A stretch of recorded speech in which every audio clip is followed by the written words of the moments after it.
ان سے تحدیث کی صراحت ہے تو پھر اس حدیث کے اوپر کلام کیسے کیا جا سکتا ہے؟ اگلا مسئلہ ہے رکوع سے اٹھتے وقت دعا پڑھنی چاہیے. سمیع اللہ لمن حمدہ امام نے کہا.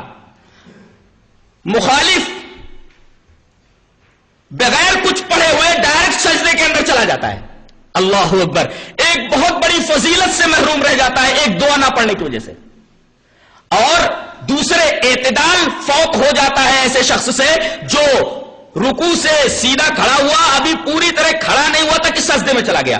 ایک تو اعتدال ختم ہو گیا, اعتدال جو ضروری تھا نماز میں اس سے وہ محروم رہ گیا, اور دوسرے ایک دعا سے محروم ہو گیا. دعا کیسی ہے وہ دیکھتے ہیں ذرا. ان رفاعت ابن رافع الزرقی قال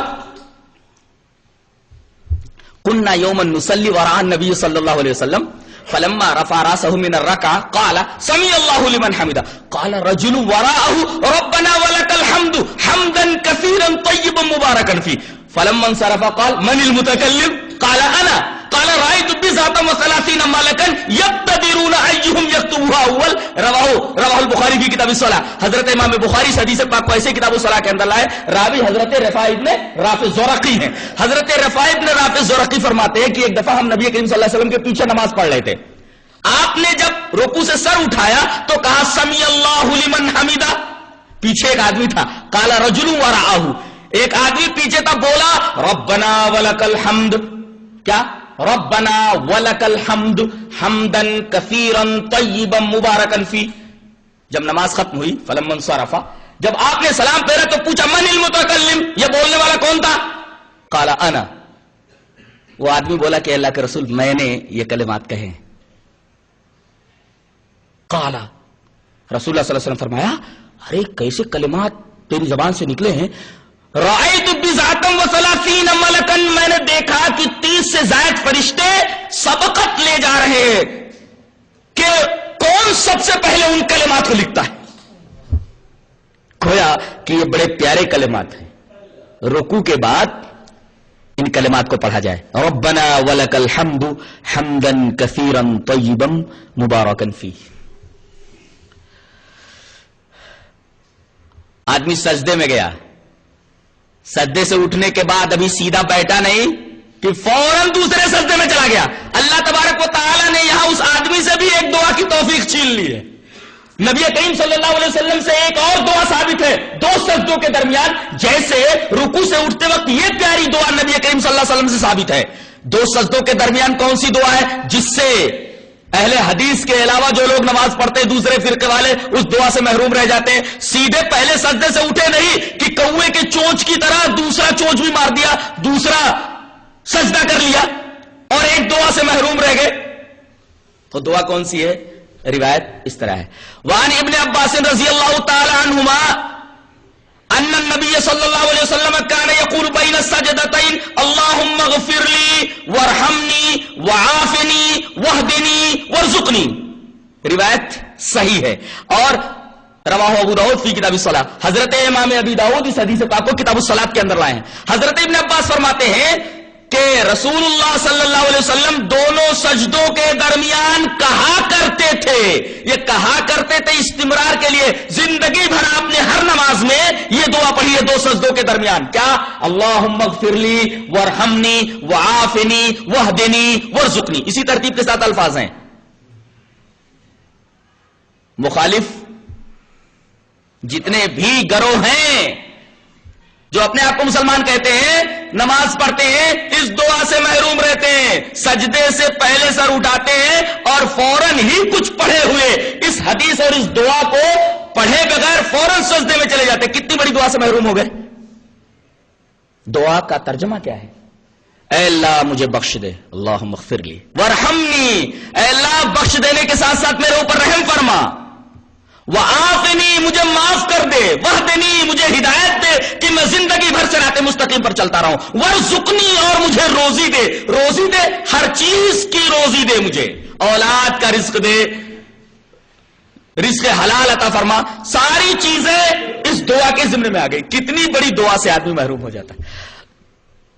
الحمدللہ اہل حدیث رکوع سے اٹھتے وقت جو دعا ہے اس پر بھی عامل ہے، اور دو سجدوں کے درمیان یہ دعا جو نبی کریم صلی اللہ علیہ وسلم سے ثابت ہے اس پر بھی الحمدللہ ان کا عمل موجود ہے۔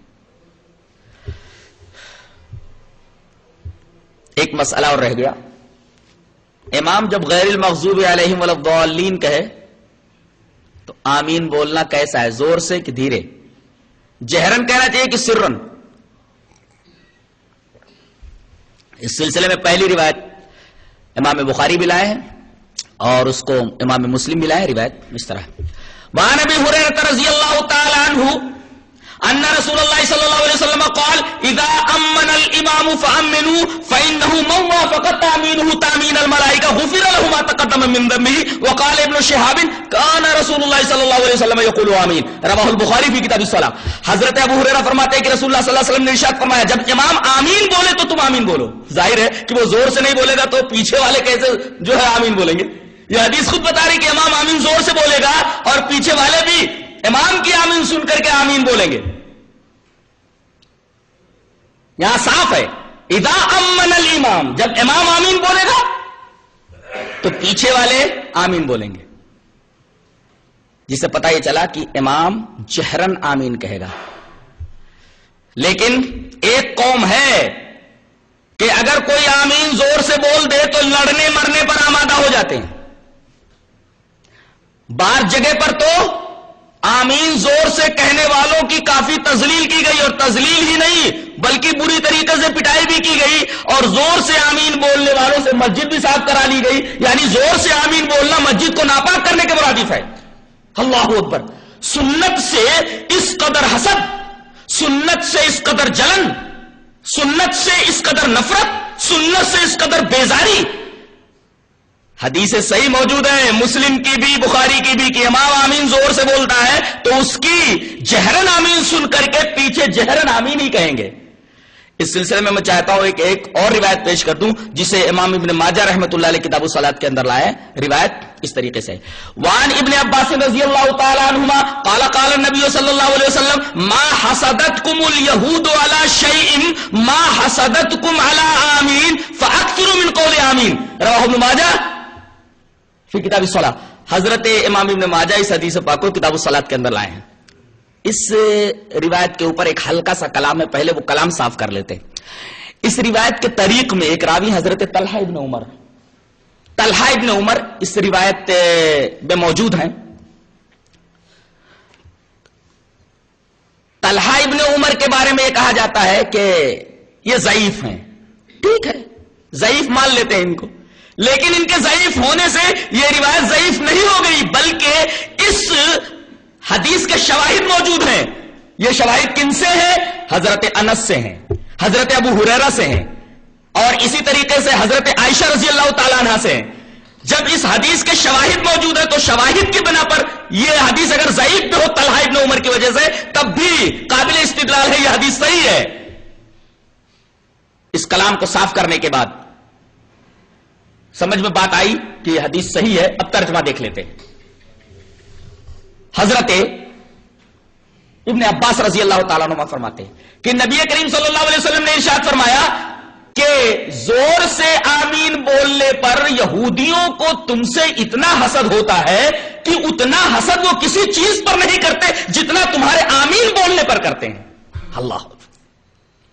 سوال یہ ہے کہ یہودی جب سنتے نہیں تھے آمین زور سے تو حسد کیسے کرتے تھے؟ اس کا مطلب یہ ہوا کہ جب امام بولتا تھا غیر المغضوب علیہم ولا الضالین تو پوری مسجد آمین کی آواز سے گونج اٹھتی تھی، یہاں تک کہ یہودی اگر باہر سے گزر رہا ہو تو اس کے کان میں آمین کی آواز پڑتی تھی، اور آمین کی آواز سن کر کے حسد سے، کینے سے، بغض سے، نفرت اور بیزاری سے مسلمانوں کے خلاف اس کا دل بھر جاتا تھا۔ اس لیے کہ آمین کا مطلب سمجھتے ہیں؟ ایک تو یہودیوں کے بارے میں امام بولتا ہے، کیا بولتا ہے؟ اے اللہ ہمیں ان لوگوں کے راستے پر چلانا جن لوگوں کے اوپر تو نے انعام کیا، اور ان لوگوں کے راستے پر نہ چلانا جو مغضوب علیہم ہیں۔ مغضوب علیہم سے مراد یہودی سمجھتے تھے ہمارے بارے میں، وَلَا الضَّالِّينَ، اور نہ تو ان لوگوں کے راستے پر چلانا جو گمراہ ہو گئے. گمراہ